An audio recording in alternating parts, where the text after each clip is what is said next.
태권도 학과 나오셨으니까 태권도 학과가 어떻게 변해야 태권도가 좀 더 잘 발전할 수 있겠나? 태권도 학과가 변해야 되나? 그런 부분에 대해서 어떻게 생각하세요? 그러니까 일단은 저는 좀 커리큘럼이 조금 체대에 너무 속해 있는 그런 면이 있잖아요. 왜냐하면 워낙 이론적인 바탕들이 없다 보니까 체육학과에서 전부 다 이제 이론을 끌어다 썼는데 그런 것들의 태권도에 대한 독자적인 어떤 그런 시스템이 구축이 돼야 되지 않을까 저는 싶어요. 그래야 사람들도 배울 것도 있고. 네. 그리고 이제 학과 들어와가지고 이제 별로 배울 게 없다고 생각하니까 뭐 행정학과라든지 뭐 이런 쪽으로 전과해가지고 부전공을 또 해가지고 하고 그러거든요. 그런 부분들이 없잖아요.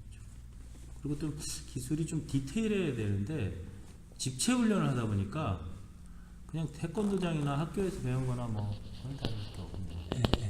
그게 문제. 이렇게 하고 도장에서 하는 거 똑같잖아. 뭐 태권도 학과에서 더 심도 있게 해야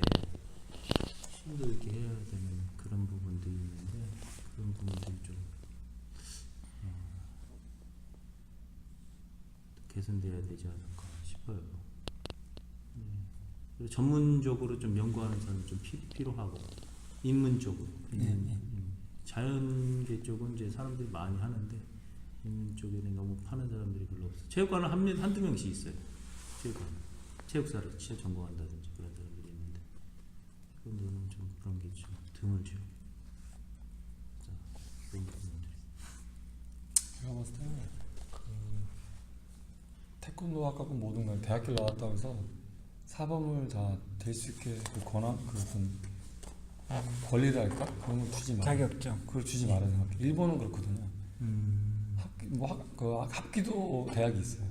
대학이 있는데 그걸 나왔다고 해서 사범 자격증이 주어지는 게 아니에요. 그거랑 네가 이걸 원해서 대학교 오는 거랑 사범이 되는 거랑 완전히 틀리다는 거예요. 사범이 되려면 그 도장 들어가서 밑바닥부터 생활해요. 그리고 간접 인정을 받고 사범 자격증이 주어져요. 근데 우리나라는 기존에 자기 스승 밑에서 운동하다가 대학교 가서 뭐 대학교 나오면 이제 하나 간판을 얻는 거잖아요. 예. 근데 스승을 우습게 버리는 거야. 그리고 선후배도 우습게 버려요. 나오면 나 체육관 열면 되거든. 그리고 그 늘 나름대로의 커뮤니티가 이미 다 공동체가 있어요. 그래서 기존 뭐 스승이나 선배들한테 얻을 필요가 없어요. 기존의 선배 다 동기들 다 얻어가지고 체육관 열어버린다고요. 그런 사람들이 체육관 열어서 운영을 하면서 기존의 선배들 이런 걸 존경 리스펙하는 게 아니고 깔본다고요. 또 그러면서 그 자기랑 똑같은 제자를 또 키워. 그러면서 그 오히려 무도계가 흐트러지게 되는 거예요. 기존에 뭐 공정위 같은 데서는 옛날에 거리 제한이 있었잖아요. 공정위에서 그걸 못하게 한 거거든요. 근데 공정위가 사실 무도를 아는 건 아니거든요. 그 사람들이. 그 사람들은 그냥 법에 따라서 그냥 이거는 불합리하다. 사회체육 단체라고 생각해요. 그렇죠. 그럼 우리 스스로 그렇게 기술을 만들었어야 되는데 그냥 뭐 좋은 대학교 나와서 체육관 열면 되는 거고 사실 사범 자격증 뭐 따는 거 어렵지 않잖아요. 일주일만 교육받으면 되는 거고. 그렇죠. 네, 그렇게 하면 안 돼요. 철저하게 딱 그렇게 해야지 선배들 존경하고 자기도 나중에 존경을 받고 함부로 하지 않아도 무두개 규율이 잡히는데 우리는 너무 스포츠화되면서 그걸 놓쳐버린 거예요. 일본 여러 무술을 이렇게 선립하면서 많이 배워온 것도 있으면서도 그런 제도를 왜 안 배우는지 이해를 잘 못하겠어요. 그런 제도도 좋은 거 오히려 일본엔 제도도 좋은 게 많은데 그런 걸 배우지 않고 이상한 장사국 같은 것만 배워가지고 그 검도 9단을 따려고 몇 명을 있게 해야 된다. 하여튼 되게 어려워요. 그거를 일단 쓴달 하기 위해서 어마어마한 수련을 하더라고요. 근데 얘네들이 그냥 안 해버리는 게 아니라 그 좁은 문이니까 더 들어가고 싶은 그 사람의 심리인가 어쩐지 몰라도 어마어마하게 노력을 하더라고요. 그런 부분은 참 단에 대한 좀 권위가 너무 쉽게 너무 준 건 아닌가 그런 생각도 좀 들기도 하다.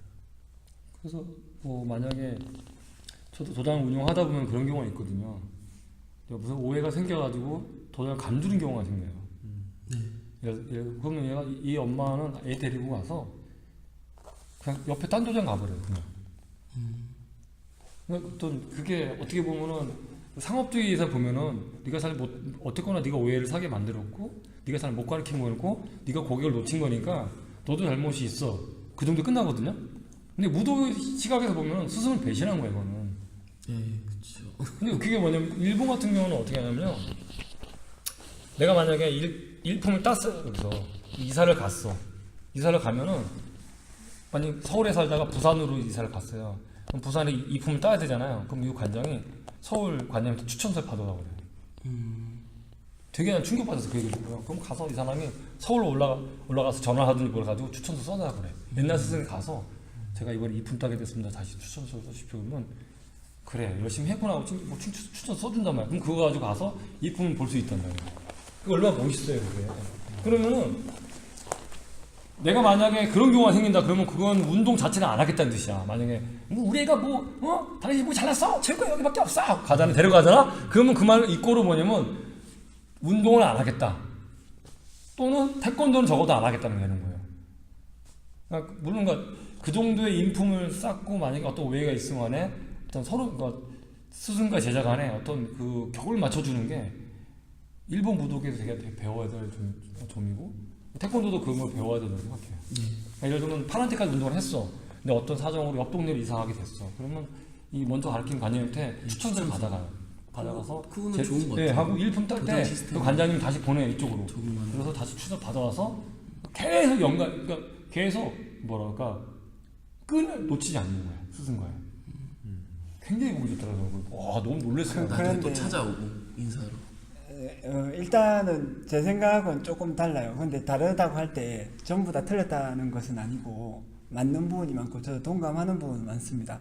근데 그 이면도 한번 봐야 된다는 거예요. 그러니까 오해를 막기 위해서 먼저 좀 결론을 먼저 정리하면 예를 들면 윤준민 사부님이 말한 그런 어떤 장점이 있으면 그게 50이라면 아니면 60이라면 하다못해 40이나 30이라도 단점은 있다.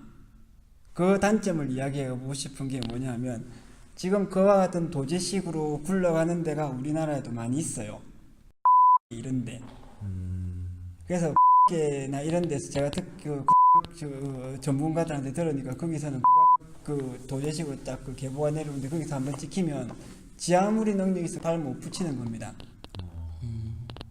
그래서 태권도도 마찬가지로 저 사범님한테 배워가지고 영원히 그 직속으로 들어간다 참 보기 좋은데 그 이면이 뭐냐면 그 지연 학연으로 딱 모여가지고 거기서 조금만 눈 밖에 나면은 지하물이 능력이 있어도 발 붙일 데 없이 만들겠다는 거거든요. 그래서 어느 것이 더 좋으냐를 따지려면 결과를 한번 봐야 됩니다. 일본 무도계가 더 잘 발달했나, 더 발전했나, 한국의 태권도계가 더 잘 발전했나. 발전했다고 하는 게 뭐 어디에나 캐보면 비리나 문제점이 있거든요. 근데 일본 무도 학자들이 한국 태권도가 왜 이렇게 발전했나고 연구하러 많이 오거든요. 제가 예전에 그 정부에서 태권도 학 발전시킨다고 체육과학 연구원 거기서 이제 연구할 때 그 태권도 학과 교수님들하고 체육과 교수님들하고 모여가지고 그 회의를 하면서 그 이야기 나오더라고요. 우리는 태권도를 어떻게 발전시켜야 되는지를 연구하기 위해서 일본이나 중국 무술 연구한 걸 찾아보려고 하는데 사실은 거기서 태권도 배우러 와서 어떻게 발전했나 더 많이 배워간다. 우리 태권도가 문제는 많아요. 이거 그 사람들이 배우러 와서 배워간다고 해서 우리가 더 발전할 게 없을 만큼 완전한 건 아니고 아마도 우리가 한 60점, 70점이 되면 거기는 30점, 40점밖에 안 돼요. 그래서 항상 이면을 봐야 되고 그래서 조금 생각은 좀 해줘야 됩니다. 우리가 일본 애들이 하는 거 보면 멋있어 보이긴 한데 그 참 어떻게 보면 굉장히 비민주적인 것이고 굉장히 독선적으로 흘러갈 가능성도 있어요. 그게 자그마한 영역이면 괜찮은데 그게 또 무도가 근데 이게 태권도가 너무나 그 뭐라 그럴까 음악이나 국악이나 이런 거는 쉽게 이렇게 혼자서 독석을 한다든지 그럴 수가 없어. 어? 우리 태권도는 교본만 혼자서 그냥 태권도 하고 비디오만 봐도 따라하잖아. 누가 국악하는 걸 갖다 비디오로 보고 따라하는 사람 누가 있어? 기타는 좀 따라할 수 있겠다. 어? 그렇죠. 그거는 좀 어렵죠. 도각. 그런 것처럼 우리가 어떤 그 내용적인 면에서 소프트웨어를 개발하지 않고서 정말로 이게 소중한 거라면 사람들은 누구라든지 소수에서 전문가들은 이제 하려고 한다는 그런 입장이라고 보고 나는 그런 면에서 우리가 너무나 게을렀지 않아요. 양적인 평정을 했어도 질적인 평정은 못했다는 거지. 질적인 평정. 그럼 정리를 하면 중간 정리해 보면 지금 그 정건표 교수님 말씀하신 거는 태권도라는 것의 지식 체계 자체를 고급화해야 된다는 것이고, 고급화해야 예, 되는 그렇습니다. 그 윤전민 사모님은 약간 저 태권도 하는 사람들의 어떤 인적 관계, 그 제도적인 어떤 친밀 관계를 좀 더 강화해야 된다는 것인데, 저는 개인적으로는 정건표 교수님 의견에는 좀 많이 동감하고 윤전민 사모님 얘기에는 부분적으로 동감을 해요. 네, 저도 그래요. 예, 약간의 균형이 필요하다고 좀 봐요. 필요하다고 생각해요, 나도. 우리나라에서 윤준민 사범님 말씀하신 그런 약간의 무도 내지는 태권도를 한 사람들끼리 약간 어떤 약간의 그 친밀감과 도제식이 좀 더 증가해야 되는 건 사실입니다. 제가 볼 때.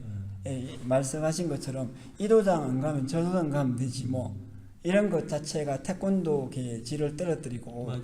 자존심을 무너뜨리는 건데 그것이 너무 강화돼서 내가 볼 때 일본 무도가 그런 식으로 했을 때 얼만큼 세계적으로나 내부적으로나 발전하는지 조금 조사를 해보고 그러니까 무조건 아니다라고 속단하기는 어렵다고 봅니다. 그 조사를 해보고 얼만큼 우리가 좀 그 장점을 흡수를 해야 될지 한번 생각을 해야 될 것 같아요. 우리하고 다르다고 다 따라해야 되는 것도 아니고 다 틀린 것도 아니고.